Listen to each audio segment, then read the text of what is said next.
I'm child clinical psychologist Dr. Ali Mattu, and I'm here with my daughter who's eating a cupcake. And we are going to talk to you about parenting during the coronavirus outbreak. We are in week 3 of sheltering in place and social distancing in Northern California. And this has been some of the most difficult weeks of my life in terms of being a parent. It reminds me most of when my wife and I first became parents, and we were exhausted, sleep deprived, didn't know what we were doing, dealing with a very emotional situation and a child who was struggling to kind of figure things out, these long days and just feeling isolated. Sweetie, do you want to share with them what happened earlier? What happened before we came here? I want to go in a different way. A different what? A different playground. You want to go to a different playground? Sweetie, right now we can't go to the playgrounds because there's a lot of people sick, and we have to keep ourselves safe and we have to keep them safe. We can go to a place where there's a lot of trees and grass. That's safe for everyone. Is that okay? You want to go there?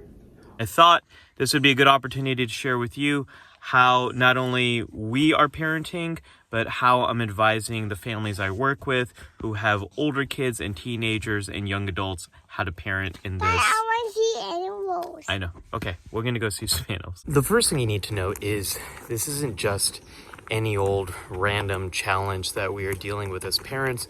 This is a massive developmental milestone, like learning how to walk, or your child learning how to go to school and you learning how to deal with the anxiety of that, or puberty, the onset of that and all the changes that occur, or going to high school for the first time, going to college. There are a massive amount of skills that you have to learn as a parent, but then also your child has to learn to be able to navigate this circumstance. Like, most of us don't know or didn't know a few weeks ago how to deal with a pandemic situation. One of the reasons why we like coming here is there's so much room for us to social distance, and then we get to see animals. Right, sweetie? We love animals. I love animals. Yeah, what animals do you want to see? I want to see baby lion. You want to see baby lion? But you have baby lion. On my head? Yeah, baby lion's with you. The second thing I want you to know about parenting during the coronavirus is what I call how to wipe your butt. So, What's that? I'm telling them right now. There's very few things that kids just pick up by themselves. Learning to walk is one. Given the right conditions, most kids will learn how to do that themselves. Some kids need a little bit more support. The other thing is language skills, learning how to speak. That's something most kids will learn on their own. And again, some need a little bit more support with that. But everything else, you need to walk. Okay. Everything else is something that is something that's taught either explicitly by directly showing kids. Other thumb? Good. Fingernails? Wrists? Or by modeling, by demonstrating kids. And most of that stuff is actually modeled. Kids will emulate what you do, even if they might not listen to what you say. We have to socialize our kids to be able to function in the culture and the society they're in at the age they're at, given the expectations that there are with those different ages.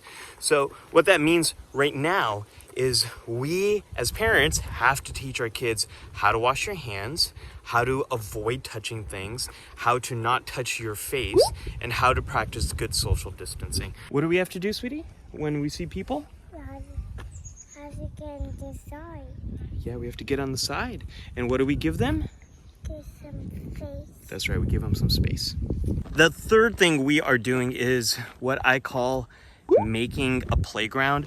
So if you think about a playground, it's a set of guided activities that put kids on a course that is appropriate for their age level. What I mean is creating a environment that guides your kid through what is expected during the day. In other words, making a routine, having one thing that anchors the morning, one thing that anchors the afternoon, one thing that anchors the evening.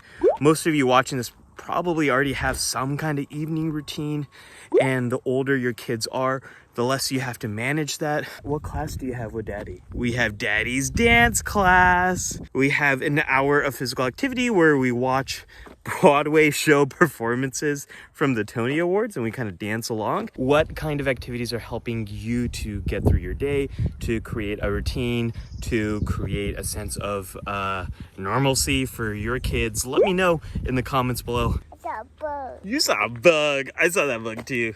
The next thing you have to keep in mind as a parent is to kiss the boo-boos. And what that means is, it gets back to the idea of attachment. That when your kid is in pain, they turn to you for help. Not only in terms of solving whatever the thing is that's causing them pain or suffering, but to also provide emotional support and soothing. Every kid does this. It's not just about boo-boos, but when someone becomes a teenager and they're dealing with rejection, they will turn to parents, not to figure out what to do, but for soothing and support. And then we all do this as adults too. We turn to our older parents for advice on the big stuff that we might be struggling with. So similarly, right now, our kids are struggling. They're stuck home. Their days are disrupted. They're not able to spend time with their friends. Their school years, the things that they were looking forward to, have completely evaporated. We have to help our kids to understand what they're going through, why they might be feeling these things, help them to process it by listening to them, help them to communicate what they're going through, and then help them to learn how to cope with these feelings, how to get connected with their sources of support. For younger kids, that's going to be mostly us, parents, uncles, relatives, aunts, other adults. And for teenagers and up, it's going to be their own friends. Help them to stay connected with those friends. Okay, I don't know what my daughter's walking into now, so I gotta go. Leave me alone. You need some time to yourself? Okay. The next thing to know is, no, you're not a bad parent. I've had so many conversations with so many people these last few weeks where people feel like they're being a bad parent, they're letting their kids down, they're not doing enough, they're giving them too much screen time, they're doing all these things. And I want you to know, no, you're not a bad parent. We are not built for this. We are not built for raising kids in isolation.